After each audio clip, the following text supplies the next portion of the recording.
역대지상 15장.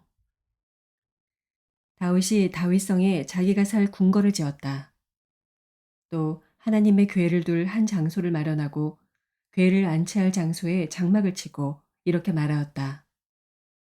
레위 사람 말고는 아무도 하나님의 궤를 메어서는 안 된다. 주님께서 그들을 선택하여 그들이 하나님의 궤를 메고 영원히 하나님을 섬기게 하셨기 때문이다. 다윗은 그가 마련한 장소에 주님의 궤를 옮겨오려고 온 이스라엘을 예루살렘으로 불러 모았다. 다윗이 불러 모은 아론의 자손과 레위 사람은 다음과 같다.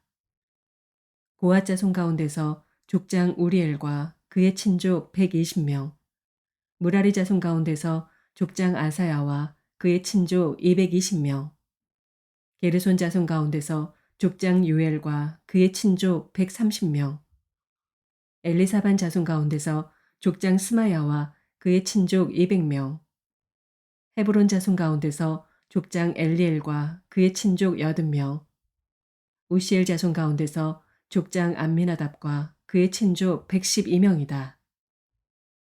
다윗은 제사장 사독과 아비아달과 레위 사람 우리엘과 아사야와 요엘과 스마야와 엘리엘과 암미나답을 불러 그들에게 말하였다. 여러분은 레위 가문의 족장들입니다. 여러분 자신과 여러분의 친족들을 성결하게 하고 주 이스라엘의 하나님의 궤를 내가 마련한 장소로 옮기십시오. 지난번에는 여러분이 매지 않았으므로 주 우리 하나님께서 우리를 치셨습니다. 우리가 그분께 규례대로 하지 않아서 그렇게 된 것입니다. 그러자 제사장들과 레위 사람들이 주 이스라엘의 하나님의 궤를 옮겨오려고 스스로를 성결하게 하였다. 레위 자손은 모세가 명령한 하나님의 말씀대로 하나님의 궤를 채에 꿰어 그들의 어깨에 메었다. 다윗은 레위 사람의 족장들에게 지시하여 그들의 친족으로 찬양하는 사람들에 임명하게 하고 검은고와 수금과 심벌지 등 악기를 연주하며 큰 소리로 즐겁게 노래를 부르게 하였다. 레위 사람은 요엘의 아들 헤만과 그의 친족 가운데서 베레기야의 아들 아삽과 또 그들의 친족인 무라리 자손 가운데서 구사야의 아들 에단을 임명하였다. 그들 말고 두 번째 서열에 속한 그들의 친족들은 스가랴와 벤과 야하시엘과 스미라목과 여이엘과 운니와 엘리압과 브나야와 마아세야와 마띠디야와 엘리블레후와 믹네야와 문지기 오벳 에돔과 여이엘이다. 찬양대에 속한 헤만과 아삽과 에단은 놋 심벌지를 치고 스가랴와 아시엘과 스미라못과 여이엘과 운니와 엘리압과 마아세야와 브나야는 알라못 방식으로 검은고를 타고 마띠디야와 엘리블레후와 믹네야와 오벳 에돔과 여이엘과 아사시아는 스미닛 방식으로 수금을 탔다. 레위 족장의 족장 그나냐는 지휘를 맡았다. 그는 음악의 조예가 깊었으므로 찬양하는 것을 지도하였다. 베레기야와 엘가나는 궤를 지키는 문지기이다. 제사장인 스바냐와 요사박과 느다넬과 아마세와 스가랴와 브나야와 엘리에셀은 하나님의 궤 앞에서 나팔을 불었다. 오벳 에돔과 여이야는 궤를 지키는 문지기이다. 다윗과 이스라엘 장로들과 천부장들이 오벳 에돔의 집에서 주님의 언약궤를 옮겨오려고 기쁜 마음으로 그리로 갔다. 하나님께서 주님의 언약궤를 운반하는 레위 사람들을 도우셨으므로 그들이 수송아지 7마리와 순양 7마리를 제물로 잡아서 바쳤다. 다윗과 하나님의 궤를 맨 레위 사람들과 찬양하는 사람들과 찬양하는 사람들의 지휘자 그나냐가 모두 다 고운 모시로 만든 겉옷을 입고 있었으며 다윗은 모시로 만든 에봇을 입고 있었다. 온 이스라엘은 환호성을 올리며 뿔나팔과 나팔을 불고 심벌지를 우렁차게 치고 검은고와 수금을 타면서 주님의 언약궤를 메고 올라왔다. 주님의 언약궤가 다윗성으로 들어올 때 사울의 딸 미갈이 창밖을 내다보다가 다윗 왕이 춤추며 기뻐하는 것을 보고 마음속으로 그를 업신여겼다.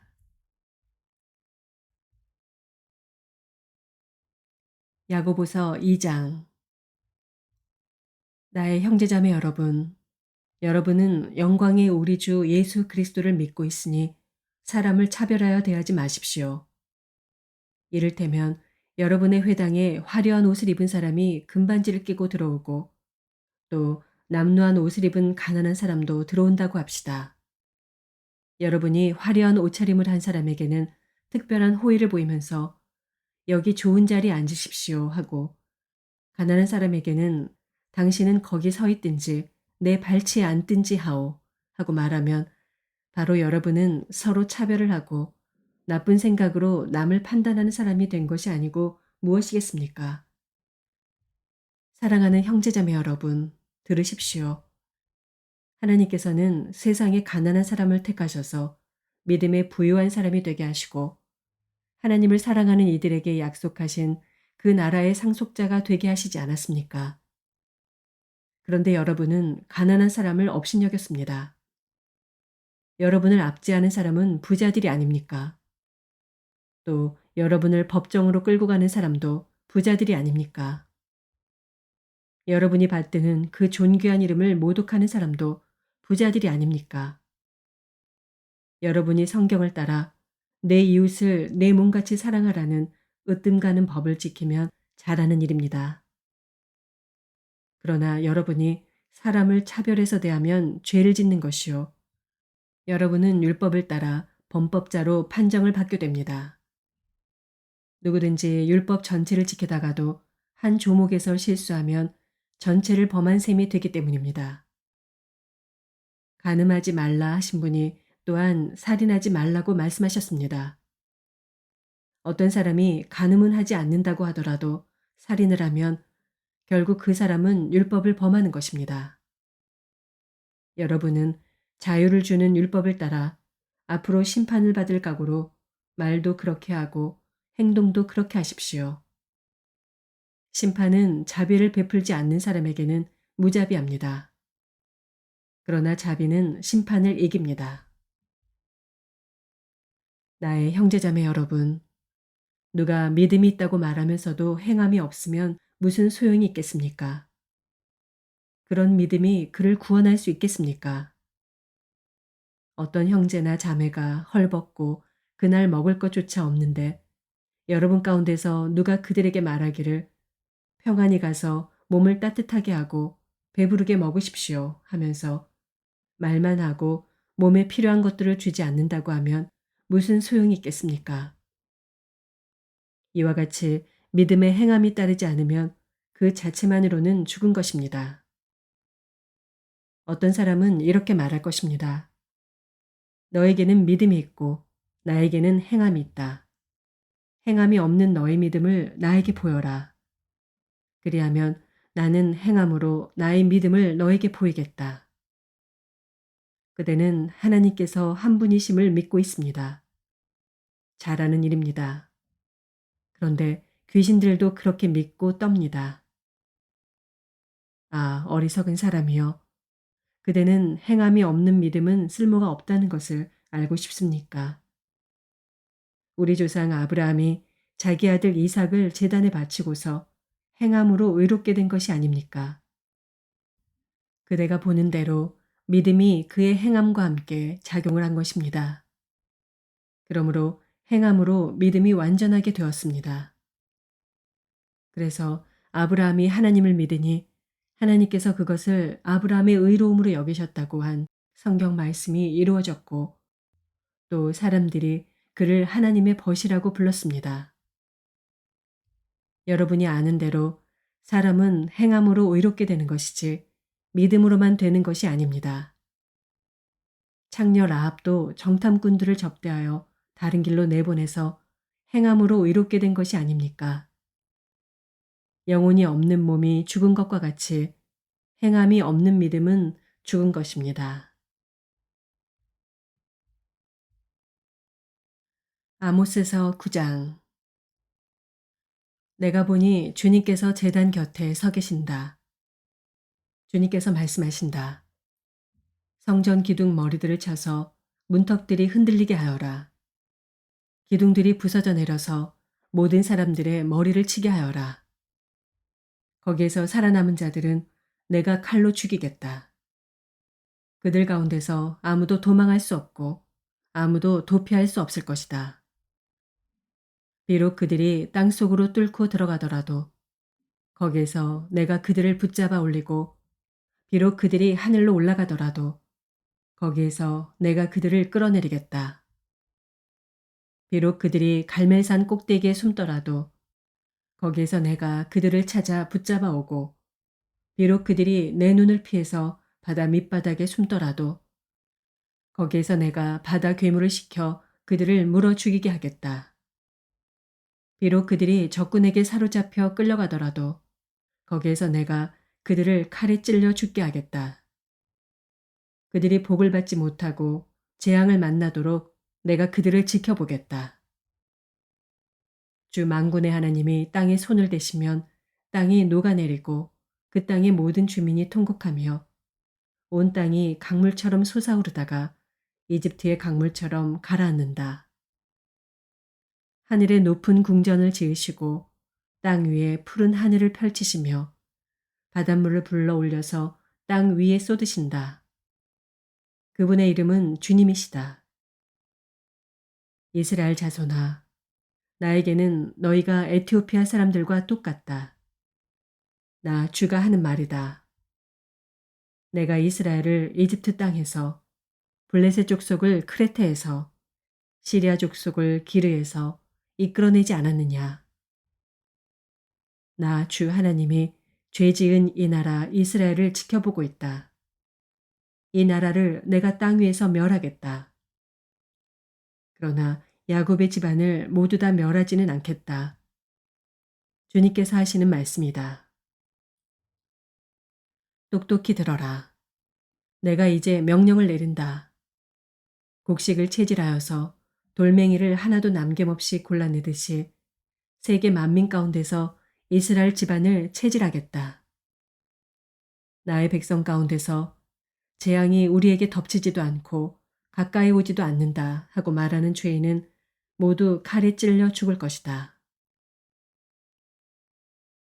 그 날이 오면 내가 무너진 다윗의 초막을 일으키고 그 터진 울타리를 고치면서 그 허물어진 것들을 일으켜 세워서 그 집을 옛날과 같이 다시 지어놓겠다.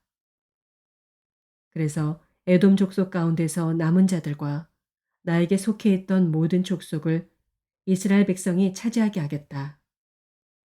이것은 이 일을 이루실 주님의 말씀이다. 주님께서 하시는 말씀이다. 그때가 되면 농부는 곡식을 거두고서 곧바로 땅을 갈아야 하고 씨를 뿌리고서 곧바로 포도를 밟아야 할 것이다. 산마다 단 포도주가 흘러나와서 모든 언덕에 흘러넘칠 것이다. 내가 사로잡힌 내 백성 이스라엘을 데려오겠다. 그들이 허물어진 성읍들을 다시 세워 그 안에서 살면서 포도원을 가꾸어서 그들이 짠 포도주를 마시며 과수원을 만들어서 그들이 가꾼 과일을 먹을 것이다. 내가 이 백성을 그들이 살아갈 땅에 심어서 내가 그들에게 준 이 땅에서 다시는 뿌리가 뽑히지 않게 하겠다. 주 너의 하나님이 말씀하신다. 누가복음 4장. 예수께서 성령으로 가득하여 요단강에서 돌아오셨다. 그리고 그는 성령에 이끌려 광야로 가셔서 40일 동안 악마에게 시험을 받으셨다. 그동안 아무것도 잡수시지 않아서 그 기간이 다하였을 때에는 시장하셨다. 악마가 예수께 말하였다. 네가 하나님의 아들이거든 이 돌더러 빵이 되라고 말해보아라. 예수께서 악마에게 대답하셨다. 성경에 기록하기를 사람은 빵만 먹고 사는 것이 아니다 하였다. 그랬더니 악마는 예수를 높은 데로 이끌고 가서 순식간에 세계 모든 나라를 그에게 보여주었다. 그리고 나서 악마는 그에게 말하였다. 내가 이 모든 권세와 그 영광을 너에게 주겠다. 이것은 나에게 넘어온 것이니 내가 주고 싶은 사람에게 준다. 그러므로 네가 내 앞에 엎드려 절하면 이 모든 것을 너에게 주겠다. 예수께서 악마에게 대답하셨다. 성경에 기록하기를 주 너희 하나님께 경배하고 그분만을 섬겨라 하였다. 그래서 악마는 예수를 예루살렘으로 이끌고 가서 성전 꼭대기에 세우고 그에게 말하였다. 내가 하나님의 아들이거든 여기에서 뛰어내려 보아라. 성경에 기록하기를 하나님이 너를 위하여 자기 천사들에게 명해서 너를 지키게 하실 것이다 하였고 또한 그들이 손으로 너를 떠받쳐서 너의 발이 돌에 부딪히지 않게 할 것이다 하였다. 예수께서 악마에게 대답하셨다. 성경에 기록하기를 주 너의 하나님을 시험하지 말아라 하였다. 악마는 모든 시험을 끝마치고 물러가서 어느 때가 되기까지 예수에게서 떠나 있었다. 예수께서 성령의 능력을 입고 갈릴리로 돌아오셨다. 예수의 소문이 사방의 온 지역에 두루 퍼졌다. 그는 유대 사람의 여러 회당에서 가르치셨으며 모든 사람에게서 영광을 받으셨다. 예수께서는 자기가 자라나신 나사렛에 오셔서 늘 하시던 대로 안식일에 회당에 들어가셨다.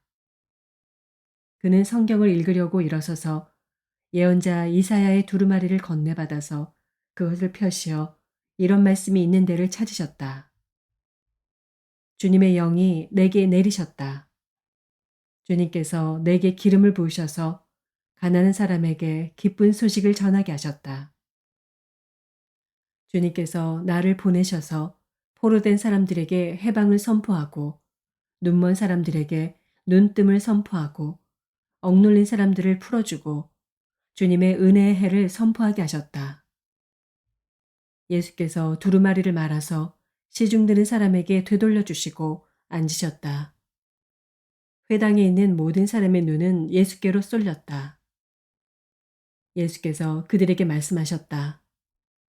이 성경 말씀이 너희가 듣는 가운데서 오늘 이루어졌다.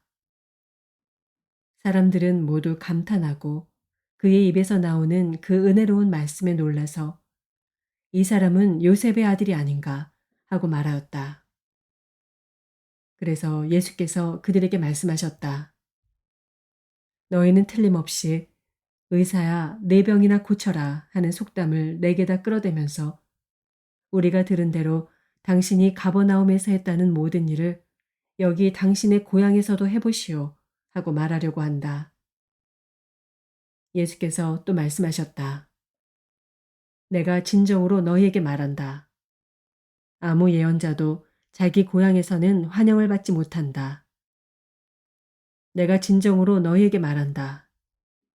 엘리야 시대에 3년 6개월 동안 하늘이 닫혀서 온 땅에 기근이 심했을 때 이스라엘에 과부들이 많이 있었지만 하나님이 엘리야를 그 많은 과부 가운데서 다른 아무에게도 보내지 않으시고 오직 시돈에 있는 사렙다 마을의 한 과부에게만 보내셨다. 또 예언자 엘리사 시대에 이스라엘에 나병 환자가 많이 있었지만 그들 가운데서 아무도 고침을 받지 못하고 오직 시리아 사람 나아만만이 고침을 받았다. 회당에 모인 사람들은 이 말씀을 듣고서 모두 화가 잔뜩 났다. 그래서 그들은 들고 일어나 예수를 동네 밖으로 내쫓았다.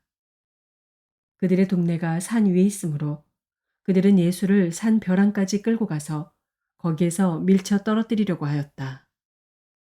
그러나 예수께서는 그들의 한가운데를 지나서 떠나가셨다. 예수께서 갈릴리의 가버나움 동네로 내려가셔서 안식일에 사람들을 가르치셨다.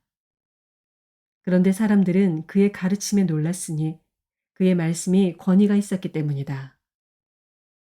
그때 그 회당에 악한 귀신의 영이 들린 사람이 하나 있었는데 그가 큰 소리로 이렇게 외쳤다. 아, 나사렛 예수님, 왜 우리를 간섭하십니까? 우리를 없애려고 오셨습니까?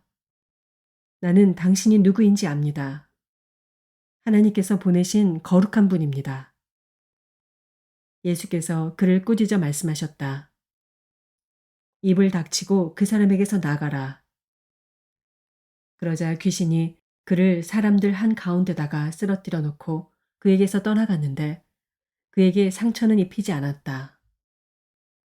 사람들이 모두 놀라서 서로 말하였다. 이 말이 대체 무엇이냐? 그가 권위와 능력을 가지고 악한 귀신들에게 명하니 그들이 떠나가는구나. 그리하여 예수의 소문이 그 근처 모든 곳에 퍼졌다. 예수께서 회당을 떠나서 시몬의 집으로 들어가셨다. 그런데 시몬의 장모가 심한 열병으로 앓고 있어서 사람들이 그 여자를 두고 예수께 청하였다. 예수께서 그 여자에게 다가서서 굽어보시고 열병을 꾸짖으셨다. 그러자 열병이 물러가고 그 여자는 곧 일어나서 그들에게 시중을 들었다. 해가 질 때에 사람들이 온갖 병으로 앓는 사람들을 다 예수께로 데려왔다. 예수께서는 한 사람 한 사람에게 손을 얹어서 고쳐주셨다. 또 귀신들도 많은 사람에게서 떠나가며 소리를 질렀다. 당신은 하나님의 아들입니다. 그러나 예수께서는 꾸짖으시며 귀신들이 말하는 것을 허락하지 않으셨다. 그들이 그가 그리스도임을 알았기 때문이다. 날이 새니 예수께서 나가셔서 외딴 곳으로 가셨다. 무리가 예수를 찾아다니다가 그에게 와서 자기들에게서 떠나가지 못하시게 자기네 곁에 모셔두려고 하였다. 그러나 예수께서 그들에게 말씀하셨다. 나는 다른 동네에서도 하나님 나라의 복음을 전해야 한다. 나는 이 일을 위하여 보내심을 받았기 때문이다. 그리고 예수께서는 유대의 여러 회당에서 복음을 선포하셨다. 아멘.